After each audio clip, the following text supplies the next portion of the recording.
la romanisation. Donc, nous entamons déjà le chapitre 4. Alors, tout d'abord, comment la cité-État de Rome est-elle devenue un immense empire? Alors, les débuts de Rome, donc dès 1400 avant notre ère, le fleuve Tibre va attirer là, beaucoup de populations semi-nomades. Et là, il y en a beaucoup qui vont s'y regrouper et qui vont former au fil du temps le noyau d'une toute nouvelle cité, Rome. Et au 8e siècle avant notre ère, là, on va construire des huttes sur des collines du site de Rome, puis on va ériger une première muraille pour protéger cette nouvelle ville-là. Alors ici, tu vas prendre ton surligneur, tu vas avoir des petites choses à surligner. Au niveau donc de l'évolution de Rome, Rome a beaucoup évolué au niveau de son organisation territoriale et politique. Alors, au fil des siècles, Rome va connaître différentes organisations politiques. Elle est tout d'abord une monarchie. Donc, en 509 avant notre ère, là, il y a une révolte qui va chasser le roi qui est alors au pouvoir et il y a un nouveau régime démocratique qui va être fondé, la République. Ce régime-là va durer près de 5 siècles, donc presque 500 ans, jusqu'en 27 avant notre ère. Et là, Rome va devenir un empire. Alors, là, je vais agrandir la petite image. Alors, les notions ici de république et de sénat sont importantes. La notion de monarchie, on l'avait vu beaucoup là, avec les premières civilisations. Alors, un roi qui gouverne, ou, dans le cas ici de Rome, c'était un roi, mais ça peut être, quand on est en monarchie, là, ça peut être une reine aussi. Et le roi ici détenait le pouvoir et il était conseillé par le Sénat, donc tout ça de moins 753 à moins 509. La République, c'est de moins 509 à moins 27. Et là, le pouvoir va être partagé entre le Sénat, qui sont de grandes assemblées du peuple, appelées les comices, et des magistrats qui sont des administrateurs élus par les citoyens. OK? Donc ici, là, alors, tu as les notions de république et de sénat, donc ici, qui sont très importantes. Et là, en moins 27, Rome va devenir un empire et l'empereur gouverne avec l'aide du Sénat et des magistrats.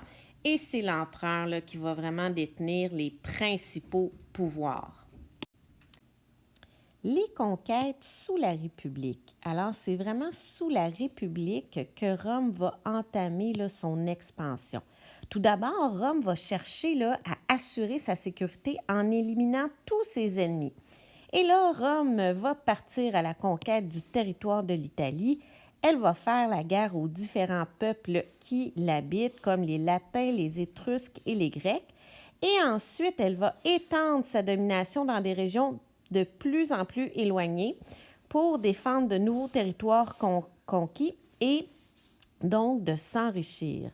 Alors, Rome va aussi profiter de toutes les ressources sur place et elle va percevoir des impôts.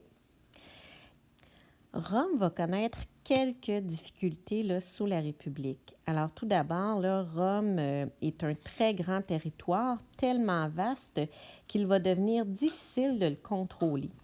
Il y a aussi des chefs militaires ambitieux qui vont se lancer dans des grandes conquêtes pour s'enrichir et gagner en popularité auprès du peuple romain, et Jules César en est un. Alors, Jules César, là, c'était un de ces chefs militaires-là ambitieux.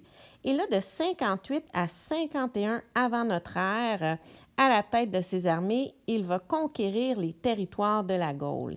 Et ses victoires contre les fameux Gaulois vont lui permettre de devenir un homme politique très puissant.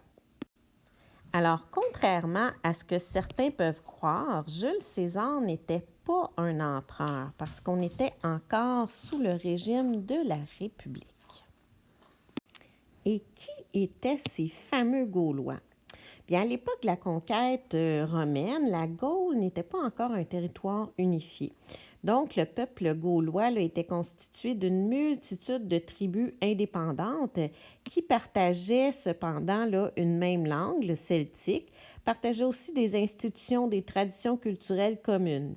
Ils croyaient en plusieurs dieux et aux druides, comme Panoramix, qui sont pour eux des prêtres, qui sont les gardiens des traditions. Et là, pendant plus de 6 ans, les fameux Gaulois vont résister aux attaques des armées de Jules César, mais ils vont finalement être vaincus, contrairement là, à ce qu'on peut voir dans les films. Ils sont donc intégrés à l'Empire romain et vont devoir se soumettre aux règles de Rome. Et puis, tranquillement, graduellement, ils vont adopter la langue romaine et la religion des Romains. De là l'expression la romanisation, parce que les peuples conquis par Rome donc devaient se soumettre aux règles de Rome et adopter la langue et la religion des Romains. La naissance de l'Empire. Alors, c'est vraiment après que Jules César ait conquis la Gaule que là, ses adversaires vont le soupçonner de vouloir s'emparer seul du pouvoir et ils vont jusqu'à l'assassiner en moins 44. Et là, il y a une guerre interne qui va éclater à Rome.